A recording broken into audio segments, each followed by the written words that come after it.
One, don't underestimate the power of your story. There's so much power in whatever the message and the story is that we're holding within our hearts. Even if you feel there's a story similar out there, or like no one can do it the way you can, and it's really valuable and needed. Some experts chase attention, but the smart ones build authority. You're listening to the Authority on Demand podcast, where credibility becomes your competitive advantage. Every week, we're pulling back the curtain on how founders and leaders turn expertise into inbound demand through books that position, media that converse, and strategies that actually move the needle. I'm Danielle Hutchinson, your host and Chief Creative Officer at Authority on Demand. Now, let's turn your authority into leverage. I'm your host, Danielle Hutchinson, and today on Authors on Mission, we're going to be talking about the deeper purpose behind the words that move us. Today's guest, Kelly Keefe, has just realized what she calls a modern myth of feminine awakening, a novel that's already being called as a transmission of remembering a becoming. But Kelly's story doesn't start with this book. It starts with a woman brave enough to leave everything behind to follow her soul's calling. That's going to be a very exciting conversation. Kelly, welcome to the Authors on Mission podcast. Thanks so much for having me, Danielle. Of course, I'm really looking forward to this conversation. It's very inspiring. I've flipped through your book a little bit from what I could see, and it's a really inspiring tale. So it's gonna be a great conversation. Hey, real quick before we jump back in, if you're loving what we're doing here, hit that subscribe button and drop us a like. We're bringing you the best authors, the most real conversations, and all the writing wisdom that you didn't know you needed. So stick around because it only gets better from here. All right, now let's get back to the conversation. But before we talk about you, about the book, I'd like to talk a little bit more about you. You describe your journey as having breakdowns that became breakthroughs. So talk to us a little bit more about that. That when we decided to leave the corporate world behind and turned into what you're doing today. Yeah. It's been a long journey of really taking the tale essentially that the main character of she takes in many ways. And I find it's something that all women at some point in our lives we start to look at and question, you know, am I living my authentic truth? Is there roles and stories that maybe have been pressed upon me that I'm ready to start to explore deeper if I'm ready to shed that? And so, my own journey in 2012, I began to have my own spiritual awakening and being led to follow that authentic truth and really start to learn what it is to follow that deeper calling, to be able to start to give myself the permission slip to explore what is mine, what isn't mine, what are the stories and the beliefs that are keeping me from living that authentic truth, and really start walking that endless journey of becoming. Right, understood. And I guess throughout that whole course, you ended up taking on a lot of different roles, didn't you? From what was it, the Reiki master? I'm sorry for the pronunciation, but also like a comedian, a spiritual guide, a ceremonialist. So how did all of this integrate into your work as you move forward to be a transformational coach? Yeah, absolutely. So in 2012, when the journey began to call me, I was in a meditation and I heard clear as day, look up healing modalities, you're a healer. And I was like, what? What is this? But I listened and through Google came across Reiki. And as I clicked on it, a wave of energy moved through my body. Within 3 days, I was sitting at a Barnes and Noble, and I'll spare us the whole conversation of this moment of the story. But my very first Reiki teacher comes in from suggested friend on Facebook to within 20 minutes being in front of me sharing tea. And Wow. so the journey really began to present itself. There's that Irish saying of, start to walk the path and the path will rise to meet your feet. And it really kind of began to become that. And so it had been a journey through all of my 20s of traveling the world, studying with different spiritual leaders, going to different trainings on subconscious rewiring, the healing arts, neurolinguistic programming, coaching, leadership, allowing this all to culminate into a tool belt to then launch the Heartspace in 2016. And we've been holding different programs and retreats and coaching ever since. It's really inspiring, and the fact that it happens almost spontaneously. It sounds like, within 3 days you're at that Barnes and Noble, and then you end up traveling the world. So a huge transformation there, and I can only imagine how much this is embodied throughout your the book She as well. So perhaps this is a great time to transition into that. I know you have a copy of the book here with us. Would you like to show off the cover? Sure. This book, the cover was done by two amazing women in my life, Megan Fitzgerald and Sam Lubinecki, where they joined forces on it, and they really capture the essence of the book really well. Yeah, it's beautiful too. Very captivating as well. I'm trying to see all those small little details there. I see like is that a city in the background? I'm looking at like a beach type thing, but it's all in her hair. So it's like kind of the world in her hair. Is that the impression I'm getting at least? What do you think? Yeah, it's definitely weavings of her journey all within her. That's really cool. It's very metaphorical, but also captivating, and a great method to give readers to say, like, okay, what is this book about? This is interesting here. Let me flip through it, and it's a great way to engage them into it. People say that covers aren't, don't judge a book by the cover, but at the end of the day, it's a very important concept, and even more so that it's created by some important women in your life. Yeah, So I love that. But thanks. yeah, let's dive into the book a little bit more. I mean, the book begins with a woman whose boyfriend walks out on her. She responds by throwing a dart at a map. So tell us a little bit more about that. It's kind of like surrendering control, and why did you choose that image itself? Yeah, for as the story began to reveal itself, I started to really see that there's a lot of themes in a mirror for all women in different journeys that we go through, especially in today's society. So, the experiences of unexpected loss, of breakups, of relationships, and at that point, being able to say, where can I surrender? The character within this book, at that moment of a failed relationship, she really begins to look inside and realize that there's a deeper void that she still hasn't been able to fill through her own experiences, through relationships, and decides to allow herself to start to explore deeper what that is and the significance of the dart in ways it is of almost like something higher. It's that surrender of I'm going to allow myself to be led to where it is that I'm meant to go next and starting to come into that space of allowing the path to present itself, to step into the unknown and be able to see what life's pleasant surprises has in store by surrendering. Understood. Okay, so kind of just surrendering that control and seeing where things take you, and I guess it's similar to what you did too. I mean, you ended up traveling the world in a very similar way, somewhat, to kind of find yourself. So really cool that kind of is a good metaphor to draw the readers into the book itself. And so you did describe this as like a modern myth of feminine awakening. So why a myth, and why did you choose fiction over a memoir to tell this story? Yeah. First I answer why fiction rather than a memoir. I find storytelling is such a powerful tool for teaching and remembering and being able to see ourselves within the character. And what gives it a myth component is the main character, the protagonist of the story, doesn't have a name. Mhm.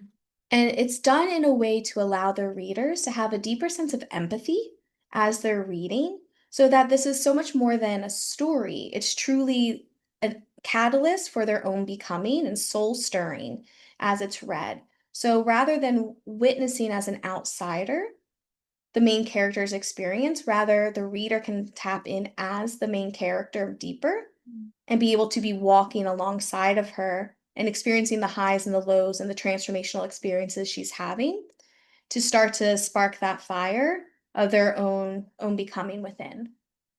Right, and I guess that kind of goes directly into your tagline, the "stop running and start listening" phrase there, which I've seen in your book. So tell us more about that too. Like, why that framing of the awakening process? Stop running and start listening. Yeah. Yep. I truly believe whether it's in, teaching in the healing arts, I've been a Reiki teacher for 7 years, or then our transformational coaching, or supporting people in writing their books in the writer's circle. There's such an element of allowing ourselves to slow down, to be able to connect to something deeper within, and be able to allow ourselves to receive, especially as women, being able to optimize that receptivity that's available to us and that magnetism to be able to open to hear something deep, much grander than us, I don't know if you've ever had those moments where you're like, I have no idea where that idea just came from, but wow, it's an amazing idea and it takes off. I've called those like soul whispers. It's the guidance that's available to us all around, but we have to slow down and let the mind chatter start to quiet down a little bit and work with it to not try to keep grip of the wheel, but stop, soften, and allow ourselves to listen so we can co-create with the Most High. Right, I like that. Yeah, just take the time to listen and really be aware of whatever it is that might be going on within you. I think this goes directly into the creative process itself, perhaps, just listening to your instincts and what your heart's telling you to do. And one thing when I was looking through your materials, you mentioned that, creativity really does flow for you, especially for, writing this book. But then there's this quote I wrote down here that until fear, scarcity, and self abandonment got in your way. Mhm. So, what is that like to kind of reclaim your creative power when, facing those kind of personal struggles? I'm sure that's something that a lot of writers could learn from too. Yeah, and it's something that still happens in the Mm. day to day, where I love the phrase and the endless joke amongst the writer community. The hardest thing for a writer to do is to sit down and write, because there's such a internal battle at times and the resistance to sitting with it. For me, creativity is truly alchemical fuel. And so it's those times of noticing when I'm not creating, of being able to see what am I resisting that does want to come through and being able to break through the fear that's coming up, whether that's of being vulnerable, because writing is sharing our work is a very vulnerable act. It's putting the creativity and the things out and moving that forward. Mhm. And so for me, it's been using creativity to also move through those internal challenges and struggles. And so it's a medicine in many ways. I like how you describe it as a medicine, because you're right, it's healing and it's also just like a systematic thing you have to keep doing in order to really cultivate that peace and that creativity. So really cool that you said that. Thanks. So yeah, I mean, speaking a little bit more of the book, you said this book is for the woman who senses there are more and they're ready to meet herself in the process of becoming. Tell us a bit more about the target audience and kind of like the goal for who can benefit from this. What do we hope that they learn from it? What do you think? Yeah, this is really for women, in their 20s, 30s, 40s, those that are in this time of new beginnings or transitions within themselves, whether it's embarking into a new city for the first time, transitioning in career, have experienced a heartbreak, or there's that sense of the life I'm living right now is good, but I can feel that there's something more authentic for me that I haven't quite tapped into yet. Within the journey, there's such a mirror for women in today's society, from family dynamics to relationships to dating to roommates and to art and just expression at large. So, really wanting to support women who are wanting to be able to see themselves in a raw, real way and get that permission slip to be messy and to grow and to be able to start to really cultivate that journey of empowering themselves to live the most authentic, powerful, fully expressed life. That's beautiful. And you really are on a mission to do this, aren't you? Just to really give people that foundation, that kind of sanctuary feeling. But kind of branching off of that, you actually founded something to help people with that, the Heartspace, which you founded in 2016, a sanctuary for deep healing and transformation. Can you tell us a little bit more about that? Because if you're listening today and you're inspired by the purpose behind She, I'm sure the Heartspace is something that's directly connected to it. What do you think? Yeah, it's definitely you can definitely say there's a common theme amongst everything that's expanded from me. We founded the Heart Space in 2016, and it began with providing healing sessions, and then it grew into opening the Heart Space Healing Academy. So we've served hundreds of Reiki students around the globe at this point, and then it continued to grow, where it's a space for people who are wanting to connect to that spiritual essence within themselves, to put down the stories, to put down the beliefs that are no longer serving them, to rise into that higher essence. And we've expanded to being able to cultivate 6 different programs to meet people where they're at. But then it's our online community of Becoming 365 to really step onto their path of becoming because it's a never-ending journey. So we have the Yeah. online community of Becoming 365 and Permission Granted. So we have a lot of ways to support people who are feeling that stirring within to grow. I like that, and they have so many different methods and strategies too. So, whatever it might be that you're looking for, listeners, I mean, it sounds like there's a whole array of different choices to pick from. Well, since we're on the topic, where's the best link for us to get in touch with that if anybody is interested and might want to learn a little bit more about that and your books in general, the best places to find you and connect with you? Yeah, absolutely. It would be the Kelly Keefe, TheKellyKeefe.com. You can find everything there. Perfect. Okay, well, we're going to put that in the description box of this podcast today. So, everybody, check it out, click on over. But, we still have a bunch to talk about here, especially about the writing process itself. So, I'm wondering if we could dive a little bit into that. You talked about how you went from nonfiction self help to fiction. It must have been just a shift for you. So, did you encounter any challenges or surprises when you shift gears in that way? No, Danielle, I have to say, I haven't, where I started writing fiction as a kid. I wrote my first chapter book in 3rd grade, Wow. where it was like one of those like one-sheeters with a little picture. It was a picture of a mouse with a cheese wheel. And we're supposed to just write a little short story, but my imagination went wild, and there you were with a chapter book. And my teacher was like, "Who is this kid?" And then, I continued to write these chapter books. So fiction has always been deep in my heart. For me, I find that each piece that I write really is more of a muse coming to visit me and flow through me, more so than me sitting down and saying, "Okay, I'm going to write this." So when Rise Above Fear moved into my world, it felt like it was something bigger than me moving through, and for me to get it, it's like a transmission to put out into the world. And the same with She. So we're working on book 2 because She is a trilogy series. And so it's those times where in the day to day being like, okay, like put on the calendar, let's go hang out with She. And it's like hanging out with another like personality to be able to bring through and to continue writing. Understood. Well, that's really cool then. I like how you say it's like a different personality, kind of just putting on a new hat, I guess you could say, one of your many hats that you recently talked about before. Yes. um, so it's interesting because you've balanced all these different aspects of being an author, like deadlines, editing, marketing, but also you include like more mystical, intuitive aspects in the process. What is that like? How do you have that balance between both? Yeah. Yep. Some days it's like my head is spinning. I'll keep it really real for, the other writers or aspiring authors out there.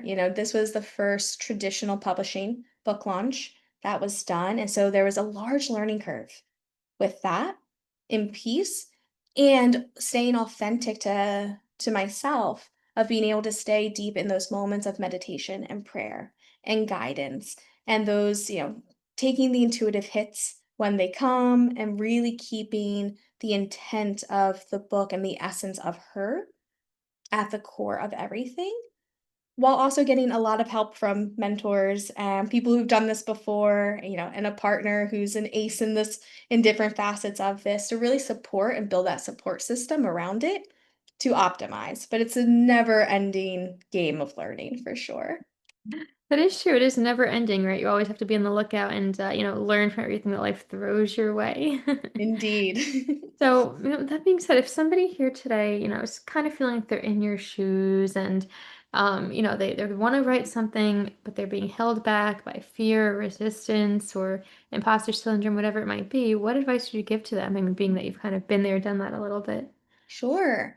I'll give a shameless plug here. If you want, on my site, I have a free 5-day journey called The Writer Within. That is a journey that supports anyone who's wanting to break through a creative block or a resistance. So each day provides a somatic practice and a writing prompt that can really begin to activate and turn things for people. So one, I would say, head over to the site, and, it's completely free, my gift to you, because I believe everyone should have their creative, fuel on fire. So allowing that to come through. And if that's not for you, I would say just go shake a little bit and just do it. It just takes that moment of breakthrough. So literally shake it off, you Shake it say. off. Just shake it Be like off. a duck. Like it's a way to loosen up, right? I like that. Okay, okay. Yeah. So just, push any inhibitions aside, shake it off and get to it. And also, I love that you have that free resource. That's a great, another reason for anybody to hop on over to your site and get to know you a little bit and your resources and also embody it themselves. That's, really incredible to think about. So you have this book out, you have multiple books and your program. I know that's not the end for you. There has to be something else in your agenda. What can we be looking forward to in the years to come? Yeah. If anyone knows Kelly Keefe, they know there's always, a few different plates spinning in the air. Mhm. Um, as you mentioned, this is the first of three. So book two is in the works. We're staying open for working with a new agent and a new publisher for the rest of the trilogy. So we're actively in that journey right now. And we have several events coming up within the United States for the tour, virtual and online. So if anyone wants to see an area that we're coming to, South Florida, New York, California, they can join us there. And then we have the Becoming 365 community online and activated and running our next permission granted in January. So just beginning to support those communities and getting ready to launch everyone to their next level. That is so exciting that you're touring all around the place to spread the word. That's amazing. And, many locations that people can get to easily. So you heard it here, everybody. Go ahead and check it out. I love that.